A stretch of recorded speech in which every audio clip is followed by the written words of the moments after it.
The revival, the old films today, and there's a great deal of interest in a man who's considered maybe America's first film genius, D.W. Griffith. And a lot of people think he was America's last film genius. They're so crazy about his films. And Lillian Gish has written, she was probably his brightest star, and she has written this book, The Movies, Mr. Griffith and Me. Most enjoyable book. She travels a lot now and lectures to college students and shows pieces from those great films. She's here tonight because of two Griffith Film Festivals in New York, one at the Bijou and Elgin, one at the Elgin Theater. We welcome, please, a marvelous actress, a lovely lady, Miss Lillian Gish. Hello.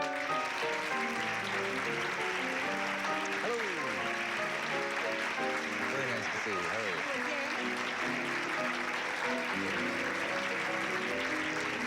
Have a seat. You're lovelier every time I see you. Aren't you kind? And so are you, Mr. Paige. Yes. Congratulations. Thanks very much. Yeah. And again from me. Did you ever get over not working with Mr. Griffith? I get the feeling from the book that those were undoubtedly the happiest times you had in films. Maybe that's not fair to say. Well, one doesn't get a chance to be part of the creation of a new art form very often in life. I came from the theater to Griffith, you know, as a child. Yeah. We were in the theater, Dorothy and I, from the time we were 4 and 5. And when we got to the age of 12, 13, we were at that awkward age, not child, not woman, not girl.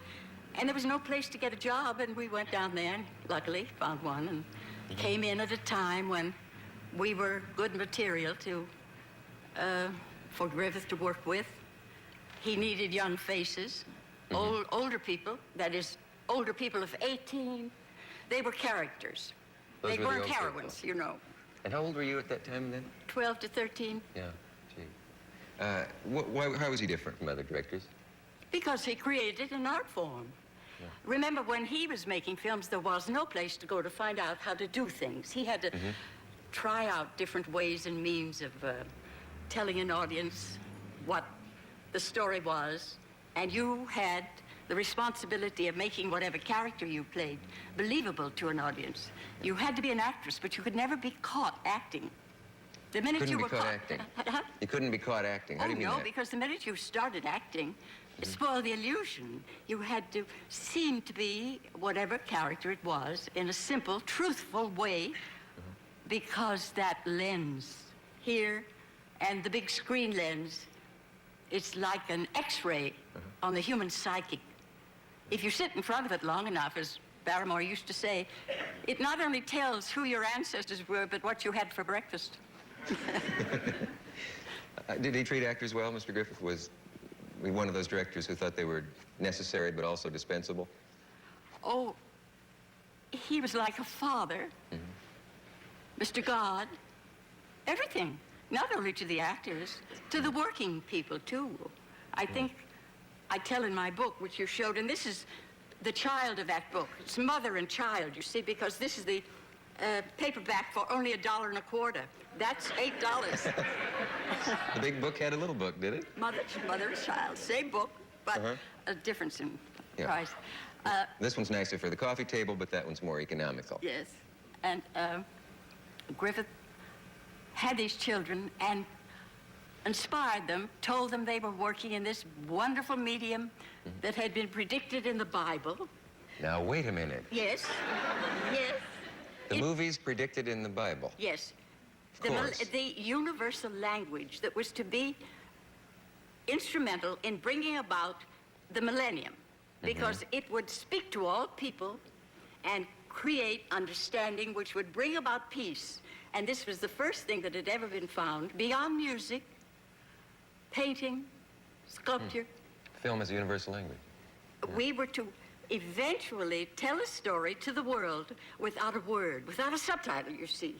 We were to be understood. He used to say, don't depend upon Western gestures, because you go to the Orient where gestures mean different things.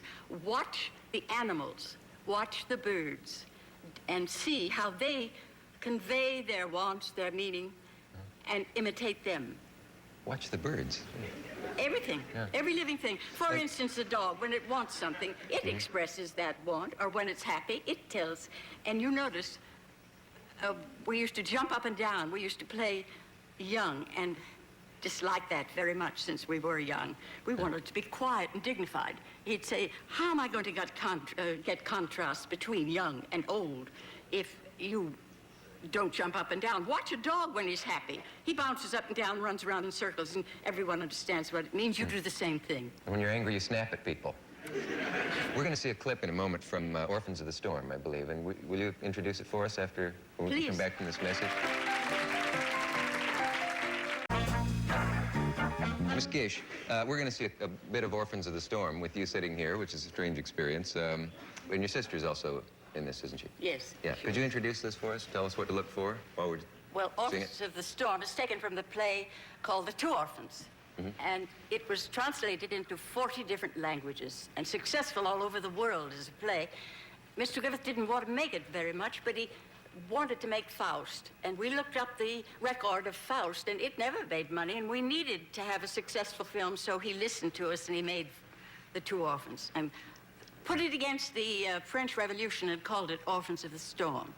And this scene you're about to see is in Paris at that time of the Revolution, and my sister is blind. I have brought her to Paris hoping that there we'll find some answer to her blindness. But on the way, she's seen by a French aristocrat who has her kidnapped when they land in Paris, and the blind child is left on the street and almost walks into the river and drowns when she's saved by some beggars. And they find that she's blind and think, oh, what a good piece of living this is. We'll just put her in rags and put her on the street. And they do. And this meeting is later when Henriette, the part that I play, is on the way to the guillotine to be beheaded, simply because she's fallen in love with an aristocrat. Life was simpler in those days, wasn't it? Okay. Well, I suppose life has never changed. There's never anything new. We just go about it in different ways. You really feel that? Yeah. Do you know of anything new except going to the moon? No. And then that's getting old, isn't it? I mean, we've done that now a couple of times. Well, here's the clip from Orphans in the Storm. And as it's going, tell us what. Yes. Here we are in a part of old Paris, and this was taken at Mamaroneck, New York, where they built reproductions of streets in old Paris, which incidentally are still standing over there. She's on her way to the guillotine. In those days, I designed my own costumes, and I took this costume from Marie Antoinette's dress that she wore when she was on the way to the guillotine to be beheaded. You see, they're making fun of her. There's my darling, beloved sister playing blind Louise. This is their first meeting after she'd been kidnapped. Henriette had been kidnapped. And the beggars had taken Louise, the character my sister plays. And they think, of course, it's their last meeting. This man in back of my sister is Frank Puglia, an Italian. Strangely enough, we found this play running on 14th Street at the time, starring Mimi Aguglia in the role of the blind Louise. Did you say?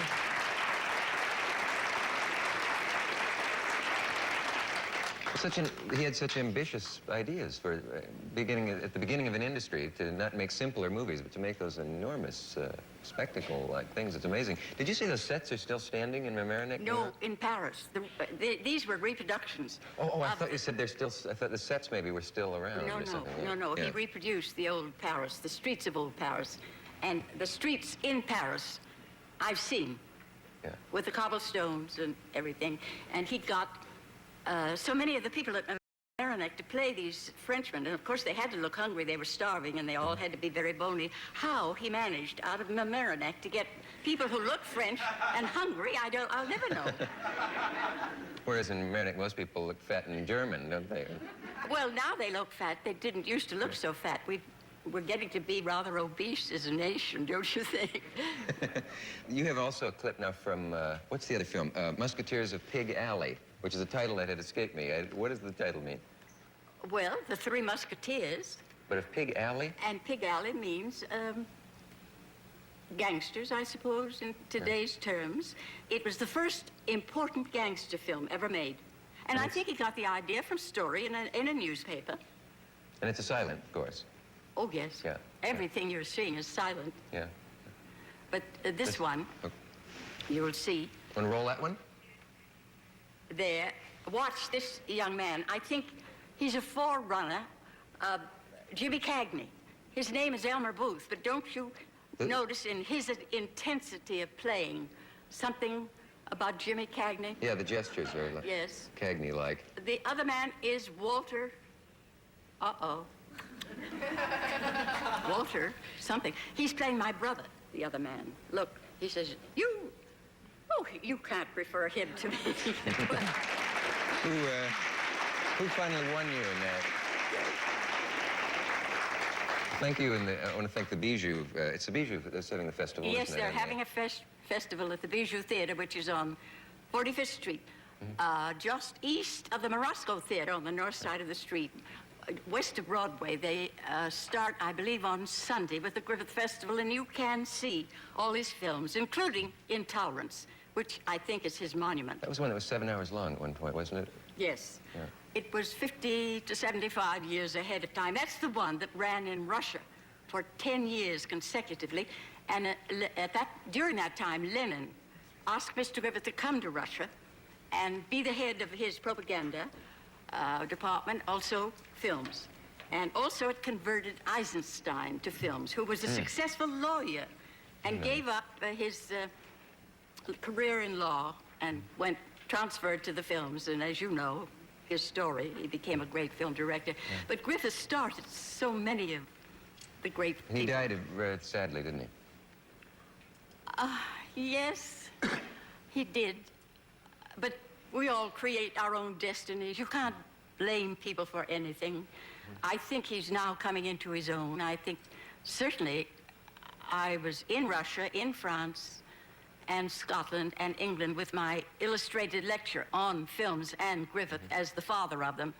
And I find that they know all about him. They revere him way beyond anyone here. Strangely enough, I suppose we should expect it. A lot of American artists are better known in Europe. And yes, better, you know, a prophet in his own country. Right. We have to take a pause. We'll be right back after this message.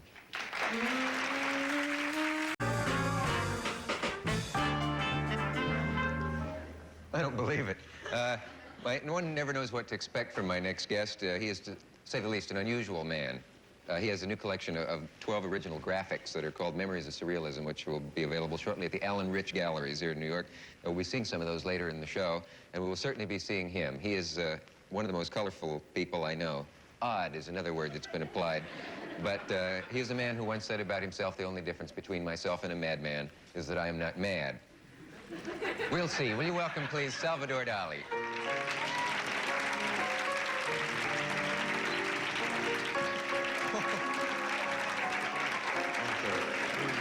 How do you do?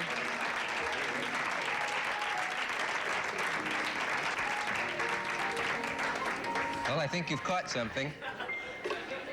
I can't help noticing that you have an anteater with you, Mr. Dali. Oh, please. Little thing, it's frightened. It isn't. It's a sweet animal. It's an anteater, isn't it? But Dali no like a child, no like it at all butterfly is, and no like it animals of any kind. Only it. You only... Ants and violent rhinoceros. Right off. Rhinoceros. Rhinoceros. Rhinoceros. You like the rhinoceros and you like the anteater. Mr. Page, there's an anteater behind you. He came from the Bronx Zoo. He's not your own anteater, is that right? I am the property of 6 in his spine, but this is only for today. Are you somehow inspired by an anteater? Yes, because a rhinoceros and ants is the only 2 animals angelic. And it's an angelic animal. Angelic animal. Look, can we get a look at him? He's really great. I don't mean... Because the tongue. The tongue is exactly represent the molecular structure of desoxyribonucleic acid. Well, I think we all agree on that. It's hard to know, having you and an anteater here at the same time, which to... would you like to hold him on your lap so it would be easier to converse? And also the horn of the more violent animal, the rhinoceros. The curve of one horn of rhinoceros is exactly mathematical, one logarithmic spiral. Something about a rhinoceros. Yes, the logarithmic spiral of the shape of rhinoceros horn. Mr. Paige was telling me that earlier. I think we just let the anteater walk until he finds an ant. Mr. Dali, I must say that I find your accent a bit difficult. So if you would speak slowly for me, it would be nice. Because my English is is the accent of Catalonian language, you know. For instance, Mrs.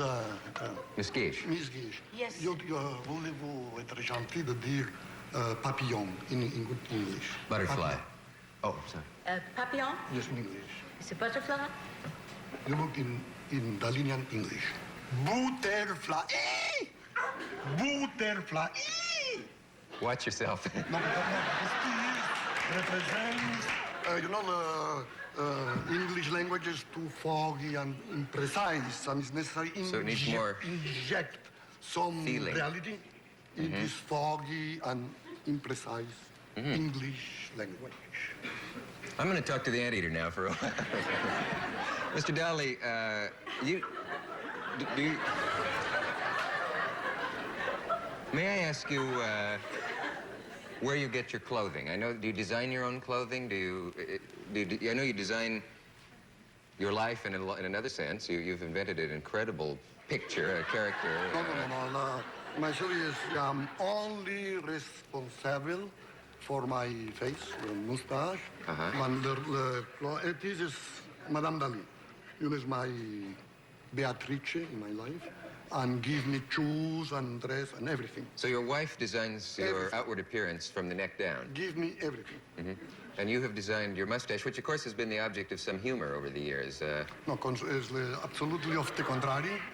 The mustache is the constant, tragical event in the human face.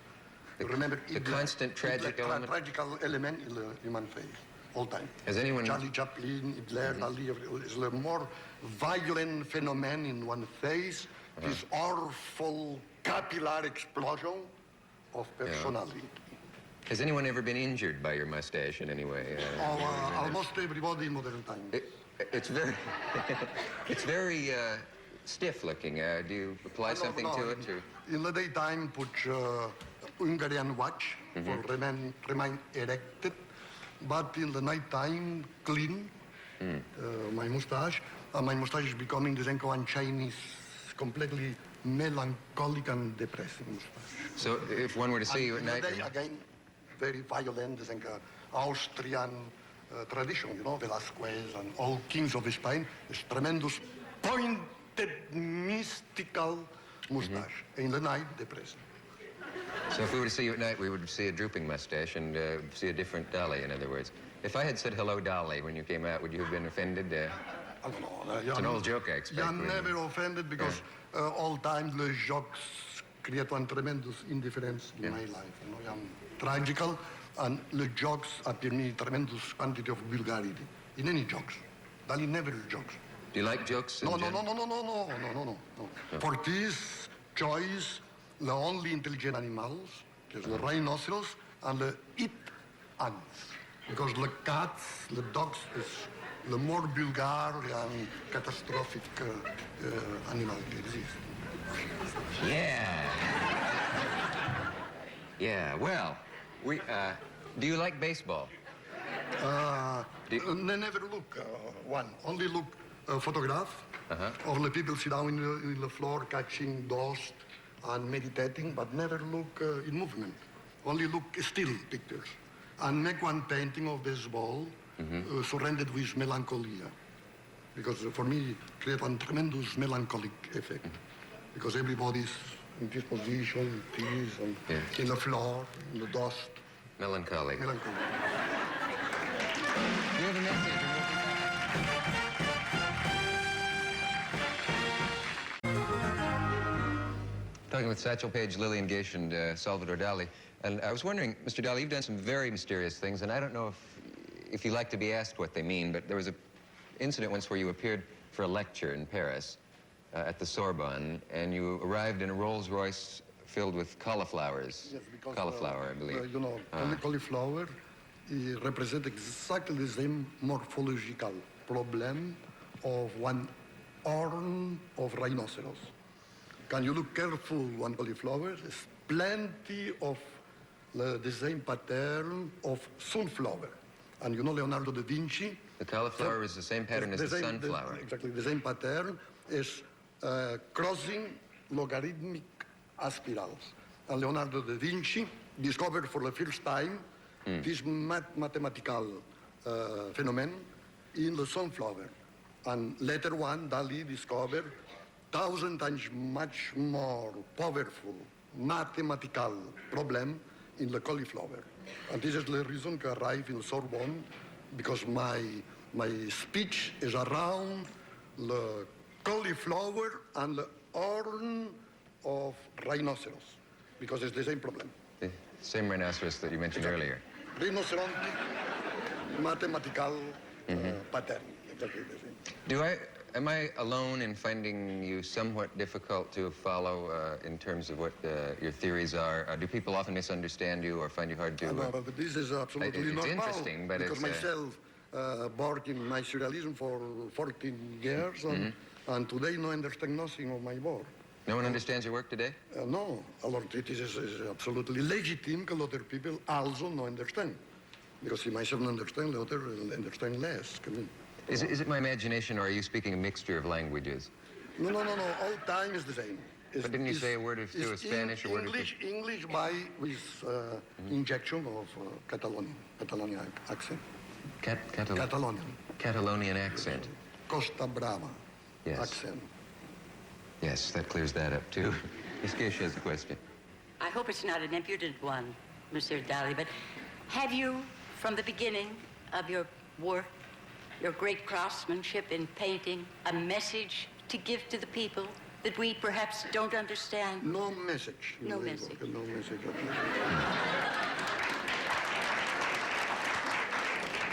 Could you invent one? Impossible. I am against any kind of message. You are? Against. Your paintings have a very dreamlike quality, and I do find them fascinating. I'd like to look at... There's no dream, because it's never dream. It's hypnagogical image. Hypnagogical image? Exactly. Before... What is that? It's 10 minutes before sleep.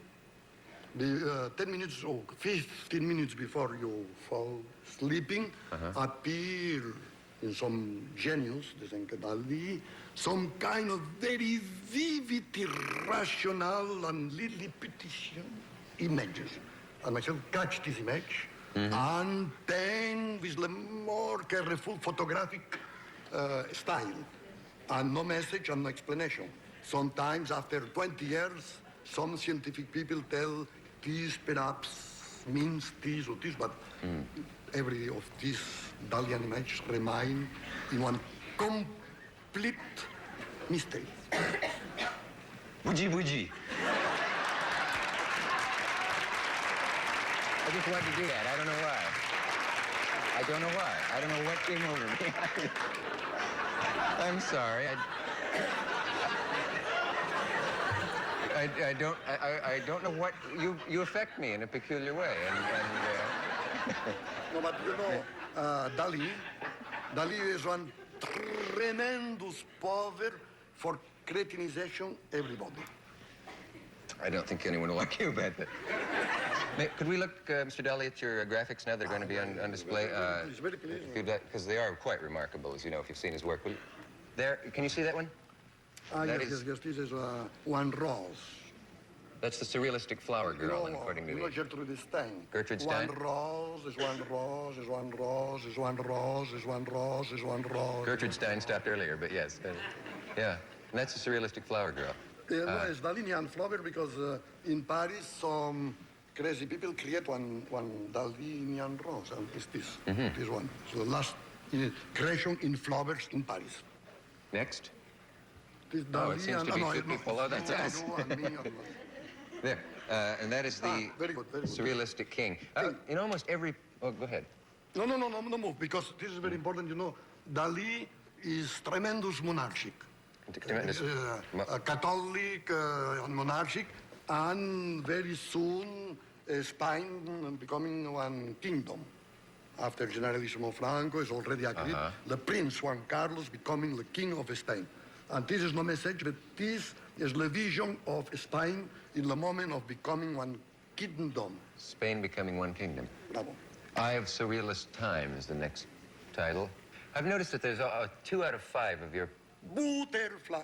pictures have There's 3 butterflies. butterflies in them. Bravo, bravo. And why? What do And butterflies... This is the eye of time, because this appeared one night at 11 o'clock, look through the window and appear one tremendous, gigantic eye with the hours, you know, 3 o'clock, 4 o'clock, and copy this. Yeah. What was the name of the film in which a razor was drawn across an eye? Yes, this probably is one personal question between time and Dali.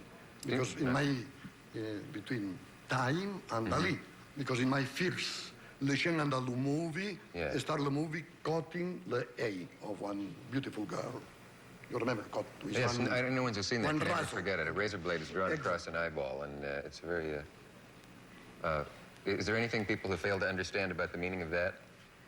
Probably is, not like it blind people, you know? Not like Subconsciously. Exactly. But this is Dali. Dali Is that dressed in one surrealist manner with bosoms, like one girl. Because Dali is very young, Dali love becoming one girl. And like it bosoms, and not like it masculine sex, and make one sex of girl for the same price. No, I don't understand that. It was a self-portrait of you with female breasts, if I'm not right. Exactly. No, this is one soft watch enveloping the same camembert cheese. Because Dali like it foot camembert, and like it for the same time foot watches. What is a typical... What is a typical lunch for you?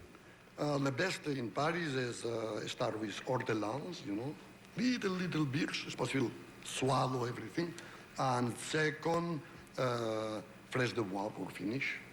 I start by écrevisse. All animals with faces. No like it a steak because there is no faces in one steak. You won't eat a steak because like it has no face? Like it food, something with nose, ears, and complete. Si no is you food anonymous animals. Like it little beers, grow fish, everything possess mustaches, ears, and complete. Quite so. After this message from our local stations, we'll be right back. Sorry to rush, but we have only a couple of moments left, and I do admire you in your work, and I would like to know if you would give me an autograph. Very easy about this. Would you? No. I had something larger in mind. Something like maybe this size. And I've never asked a guest for an autograph on the air before, but I thought it might be interesting to see if you do it in the ordinary way. You're sore about bougie, aren't you?